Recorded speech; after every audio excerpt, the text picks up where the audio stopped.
Amazon's a site that a lot of people use, but nobody walks around wearing Amazon T-shirts. You know? Hello and welcome to Here in LA, Hollywood Edition. Today we are talking with Richard Rushfield, the great writer, editor, and influencer. His latest venture, The Ankler, is a newsletter written about and for Hollywood insiders and professionals. We conducted this interview in the belly of the beast, one of the Century City Towers, which is home of a giant talent agency where Richard and I will be talking about the Oscars, digital journalism, and how the heck did Netflix greenlight The Queen's Gambit. And Patreon members, this is something we're going to do more often. Head over to the Patreon site, and we will be uploading this entire unedited, raw version of this interview where Richard tells us so many other things, including his most hated movie theater in LA and why. So sit back and relax and enjoy Richard Rushfield. I am sitting across from a Hollywood staple, the creator of The Ankler. That's me. Richard Rushfield. Hello, Tony. How are you, sir? I'm happy to be here with you. We know each other from working at the Los Angeles Times. The storied, historic Los Angeles Times. We were one of the last groups that worked on the digital-only side at the old building. The last guard before the LA Times accepted, okay, I guess we need to have a website. Or we have one, maybe it should be good. And you were in charge of the entertainment section. What officially, there were so many names for entertainment properties at the LA Times back then. Entertainment coverage was divided between like 4 different sections in the newspaper, and it was in the business section, it was in the calendar section, it was in the view section, it would be in the news section, it was also in the metro section. So when we started the website, we said, well, you can't do that. People just want to see all their stories, and that went down like a ton of lead bricks there.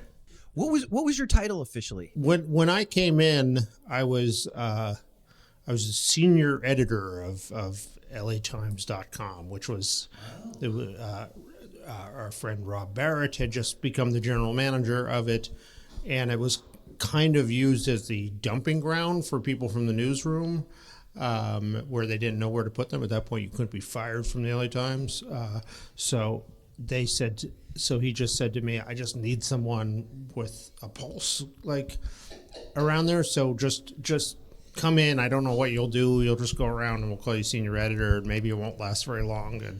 And just try. I said, all right, I'll give that a shot. It was like the first real job I'd ever had in my life. I thought it would last like 2 months. And when I came in there the first day and saw it, I thought it would last like 2 days. But you were the senior editor of the website. But when I got to know you, you were in charge of the entertainment portion. But you did something that a lot of editors didn't do. You really did want to write. And you started covering American Idol. And I think some readers might have thought that you were making fun of American Idol. And some looked at it that you very much loved American Idol. If I was making fun of it, the joke is on me at that point, because I ended up spending 3 years of my life devoted to American Idol. So, and one of the things that you did that I don't think anybody else did, at least at a major newspaper, was as you reported on David Archuleta or Chikizzi or whoever it was, you would sprinkle in Shakespeare. I considered you were treating it seriously. And these were not short pieces that you would write. We started doing this thing we called the show tracker, which was what's now known as recaps, but that word wasn't really in usage then. So we had this idea that there would be reporters on every on all the major shows, and that they'd be devoted to it, and they wouldn't just be writing whether they liked it, but they'd actually be reporting on the show. So I said I'd take on American Idol as just sort of a little side project, and it at the time, the biggest show, and I thought I could do a little original reporting and kind of set the template for what this could be. American Idol was the biggest show on television, the biggest thing in entertainment. The LA Times had not mentioned it in 3 years in the pages of the newspaper, and that last mention was their music critic writing, "This isn't rock and roll. This is just corporate." That was the only mention that there had been. So I just determined I was going to write about it like so seriously and from such a highbrow perspective that no one would dare like question whether this was appropriate for a news organization to be spending their time. And so I threw in, references to Homer and every. I was just like, come at me and tell me that this is frivolous. It was sort of my attitude.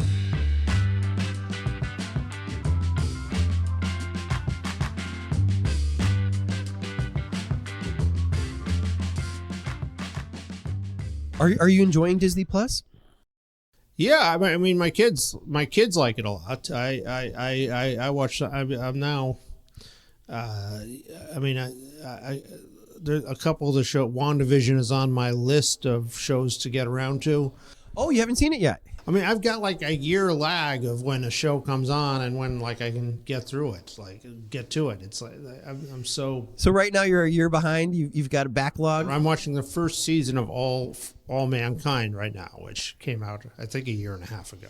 And it doesn't bother. I mean, because again, when we worked together, you were on the cutting edge of the cutting edge.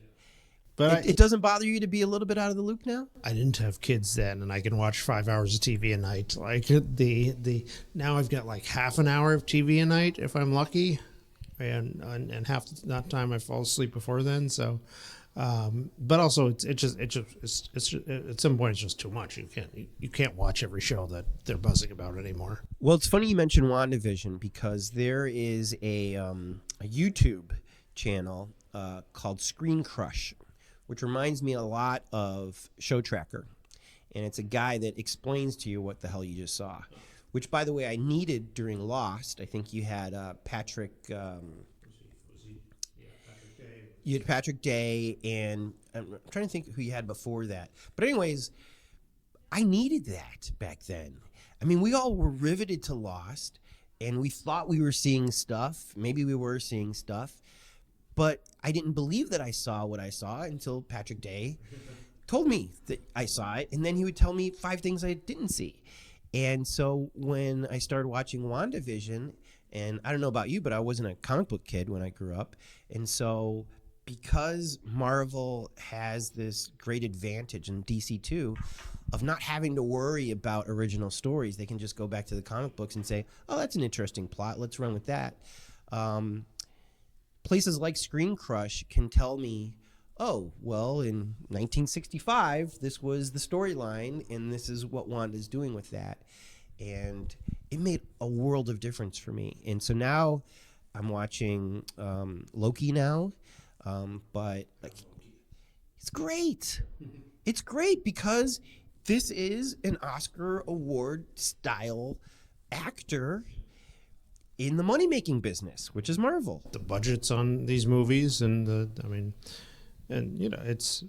it used to be like the great actors wouldn't do television, but that ship has long since sailed. So what changed? Who is there a crossover? Is there a Jackie Robinson that made the leap and convinced everybody? I'm not sure who was what was the one. TV was kosher. The Sopranos changed everything. When you had a TV show that was getting the kind of critical attention that only movies got before that, Sopranos didn't have a big name like that from movies, but it was soon after that everybody said, okay, this can be respectable. This is not just. And so maybe the out, because it seems like everybody in LA, especially in Hollywood, needs an excuse to buck the trend. Nobody wants to be a maverick out there unless they think that that's their role, is to be the maverick. And so maybe the out was, it's not TV, it's HBO. Yeah, exactly. Yeah, very, very good. You nailed their the thing. But then everybody started doing it and started making up their game and started making better shows, and they weren't just making dumb sitcoms that were interchangeable, and it just began, and that happened at the same time where the movies that studios were producing were becoming worse and less interesting. So here we have the internet has blossomed, and some people have figured out how to make money, and a company like Netflix has figured out how to make a ton of money.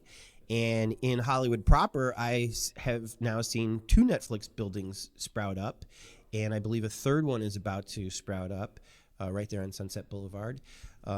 It seems like the environment has changed a great deal. Netflix is, I believe, producing more. I mean, I think they are producing more movies than every other studio combined, of all the traditional studios combined. And I think they're probably the biggest. In sheer volume, they're probably producing more than any one company ever has in history. So does that make sense to you? You would never imagine it when they were the DVD by mail company, not that long ago. So it's, but you know what, I have a lot of very boring concerns about their business model and the sustainability of it, and whether there's not a crash coming. But in the studios had become very sleepy and bureaucratic and predictable, and they came in. They had a lot of moxie, like they just tried stuff, and they just did different things, and they were willing to take risks. A friend has said that the person who wins the streaming war will be the company that has the greatest tolerance for risk, the company that is willing to fail the most. The company that's willing to fail the most will be the company that wins, because that's how you find the next hit. You have no idea what's going to be a hit, and the transformative hit will never be the thing you can predict. It will always be the thing that surprises you. So the only way to get to it is just do a lot of stuff. Have you seen the Queen's Gambit? I have. That one I watched is it's great. Talk about a risk. Yeah. If I pitched to you, okay, she's really sexy, but she plays chess, and you'd say, and I'd be like, and she's on drugs. But the thing is, I think Queen's Gambit was great, and glad they made for that, to get to that Queen's Gambit, there are 50 miniseries on Netflix that you never even heard of or don't even know are there. But to your point, this isn't the Hollywood pitch that anybody wants to hear. No studio wants to hear it's about chess. And on top of that, it's several episodes. Multiple episodes about chess. Well, how sexy is this person? Is it Angelina Jolie sexy? Like, who is this person? Well, she played Emma. Right? Like, by the way, we are now looking at it in hindsight, and still I can't believe it. I can't believe it as much as I can't believe that The Artist got made. It's going to be a silent movie, a truly silent movie. Yeah, the silent black and white movie. Created by French people about Hollywood. With a French star that no one's never heard of. Yeah, but it's got a dog. No one has seen since then. Now that you mention. But to me, that's what makes Hollywood so interesting. Is I love that point that you put out there. When you take a risk, you can win it all.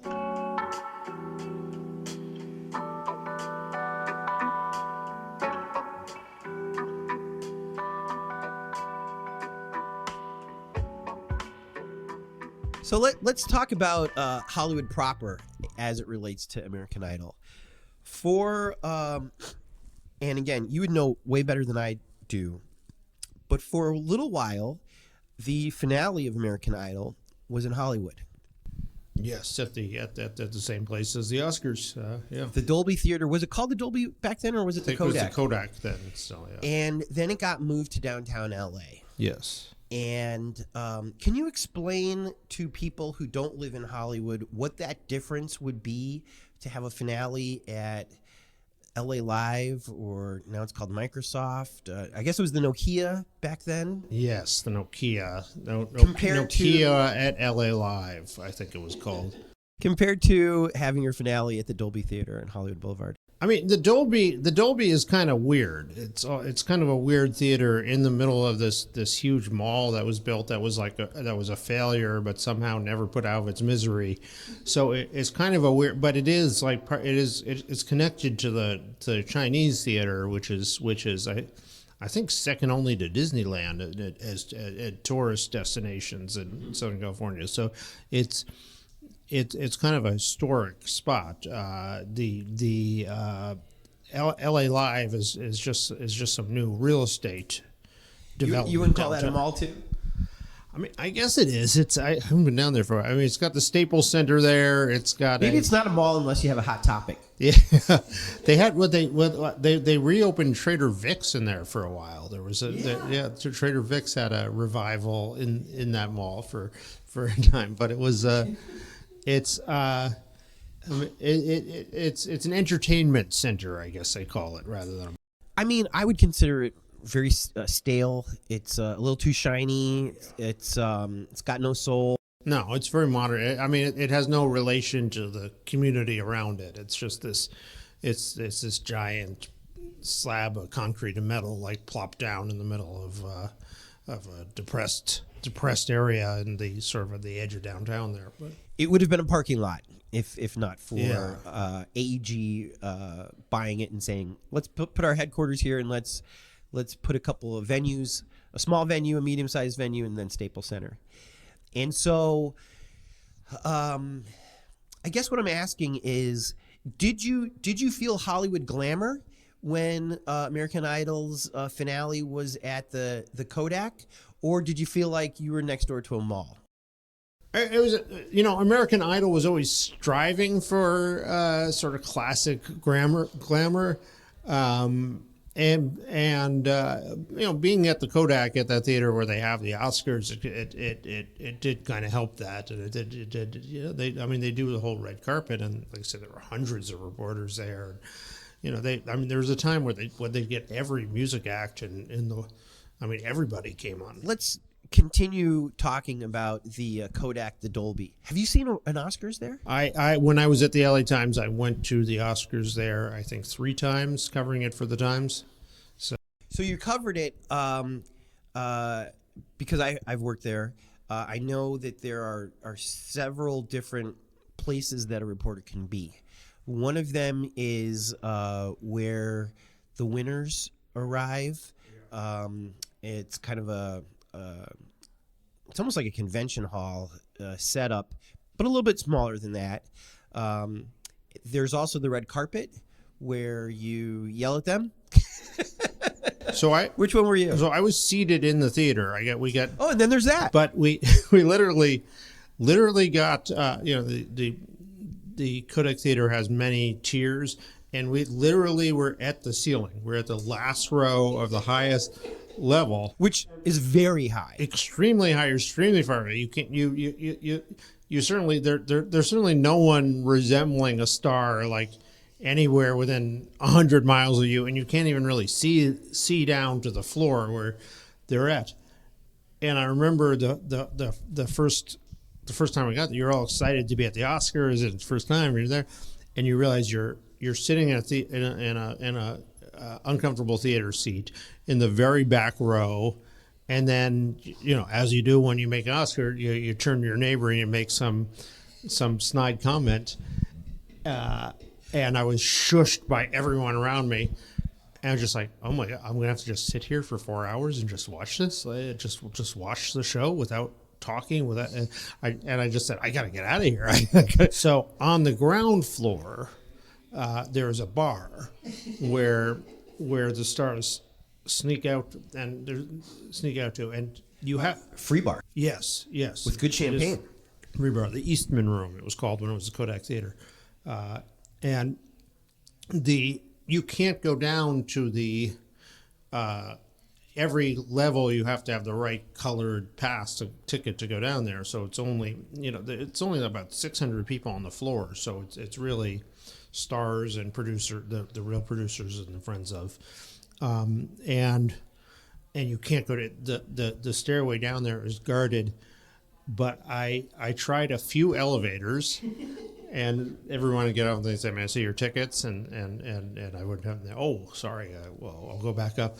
And then I found an elevator that I got off, and no one asked me for my tickets, and I went back into the bar. And every year, then I found that elevator somehow was never guarded, and so every year I would go to my seats, and as soon as the show started, go hang out in that bar. Because there's nothing more excruciating than to actually be forced to watch the entire Oscar show in silence. From there. In silence, number one, but way up. I mean, it is way up there. In fact, they say that's one reason it's hard to rent out the Dolby for other events, because it's not meant to be an audience member. It's meant for that camera shot from the stage. Yeah.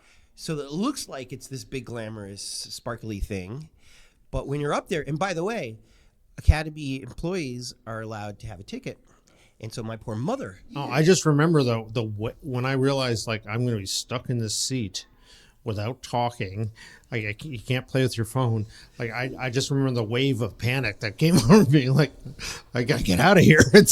And the difference between... that's like what, M5, section M5, and the good bar. Yeah. Well, no, you might as well be in a different theater. So it's. And here's what I remember from working these Oscars. Everybody's in a good mood. Everybody's happy to be there. It's super hard to get there. They block off all of Hollywood Boulevard. So it's kind of the safest place in the whole country for a couple hours. And whoever you are, like however you got your ticket, like your aunt did makeup on Driving Miss Daisy 40 years ago or whatever, but you walk down that red carpet and like with the screaming fans and all the cameras and everything, and you just feel like this Hollywood, like you're living this Hollywood dream there all of a sudden. I mean, with it has definitely lost a lot of its luster, and I mean, a big part of it is that we don't create stars like we used to. There are fewer stars. The stars mean less. The stars like devalue themselves by showing you how they clean their linen closet on Instagram, and so it doesn't mean as much, but it's still the big one. There's nothing else, and it's people and winning if you're an actor. I mean, that's what you're there for. You're there to win an Oscar. You know how it is in Hollywood. Everybody's trying to be super cool, even though they are super cool. They don't need to act. Steven Spielberg doesn't need to act cool. In fact, he kind of doesn't act cool. Well, that's the thing. This guy he has won Best Picture before. He's been nominated. Sometimes he's made more money, and I mean he's a certified legend in film history. Yeah. If he never does it, but it still matters to him a lot to win the Oscar. I'm sure it does. He still really, really wants to win another Oscar. Who do you think he's? I mean, is he competing against his peers? Is he trying to make his dad love him? What's his impetus for all this? I think it's just you're here, and that's the prize. So, you don't start a baseball team that's like with the goal like, oh, we're going to get a lot of players in the All-Star game. Like you're there to win the World Series, and like that. This is the game, like winning the Oscar. And like that's the thing. And the process takes years. Yeah, right? Yeah. I mean, it takes a long time to make a movie, but you conceive it as an Oscar. I mean, the reason these things are funded is because they're Oscar potential, and the likelihood, and their campaigns are, they might spend $100 million on an Oscar campaign for a big movie or something. And so you put up with Daniel Day-Lewis only wanting to be addressed as president. Well, I mean, I think you're lucky to have Daniel Day-Lewis, regardless. But yes, it's Because the goal is that. Likewise, let's go back to the Times real quick. When we were on the 5th floor together, only digital, I hardly ever heard the word Pulitzer. But when we went down to the 3rd floor and integrated with... I heard it every day. I heard every day. And unlike the Oscars, I feel like it's harder to get a Pulitzer than an Oscar, which, by the way, is very, very difficult. Yeah, I mean, there's probably 100 movies that are potential Oscar candidates at best that we can qualify, and there's tens of thousands of articles. So, and it doesn't. You might be able to predict a little tiny bit what is an Oscar winner or what's capable of being an Oscar winner. I mean, obviously there are exceptions, but in the Pulitzer, I mean, we were there when the Huffington Post won a Pulitzer. Yeah. We wouldn't have expected that. I'm sure nobody on the 3rd floor expected that, because they would have treated us better. The digital guys, right? Yeah. Or the opposite. They just totally dismissed the Huffington Post winning, and they never want to acknowledge it. And so Spielberg, when he signs up Daniel Day-Lewis and gets that yes, he's like, I'm sure one of his first thoughts is Oscars, not box office, right? Yeah, I mean, I think box office still matters, because you got to eat, and that's where it comes from. So. Yeah, I mean, and all these people, like, the size of their paycheck is extremely important to them. None of them are saying, I'll just work for scale. Don't worry, I'll be fine. So box office matters a lot. And if they had to choose between money and trophies, I think they'd probably take money by and large. But they want. They want the trophies too. The business of Hollywood, I would say, it's not about selling tickets. Or about getting people to watch. The business of Hollywood is you have a very glamorous world, and wherever you are, when you've made $1 billion in whatever pharmaceuticals, oil, whatever, hedge funds, one day you're going to wake up and you're going to say, I should be producing movies. And the business of Hollywood is providing this whole big thing, a whole industry that's there to say, yes, of course you should. And we are here to help you with that. And to rob them blind on the way to doing it. And when that billionaire has that fantasy, what they always see is themselves accepting an Academy Award. That's always, they don't see themselves accepting a Globe or an MTV Movie Award or a Critics Circle or anything like that. It is them accepting an Oscar, being applauded by the most beautiful people on earth, in the nicest clothes, and that's it. There's nothing. There's no second place on that list. There really isn't, is there? No. Richard Rushfield, Tony Pierce, thank you so much for all your insights. Pleasure. Oh my God, wasn't that good? You know what else is good? Our Patreons, who warm our hearts. When you stoke us, you're saying, Tony, Jordan, here's a cup of coffee. Here's a beer. Here's an extra large beer. Have a burrito. So shout out to our Patreons: Nancy Rommelman, Allie Miller, Sean Atlow, Matt Mills, Sean Wallace, Greg and Molly, Emilio, and Jamie Taylor. Want to hear your name at the end of next week's show? Go to patreon.com/hereinla. Give till it hurts.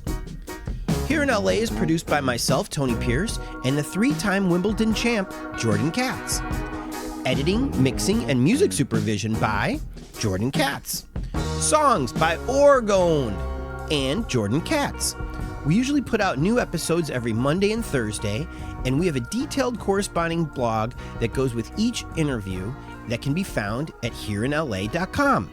Special thanks to Cindy for creating the logo, Jen Adams for inspiring me to do this in Kim and Oz's backyard, Jordan for joining forces with me, and Lindsay Barnett. Woof!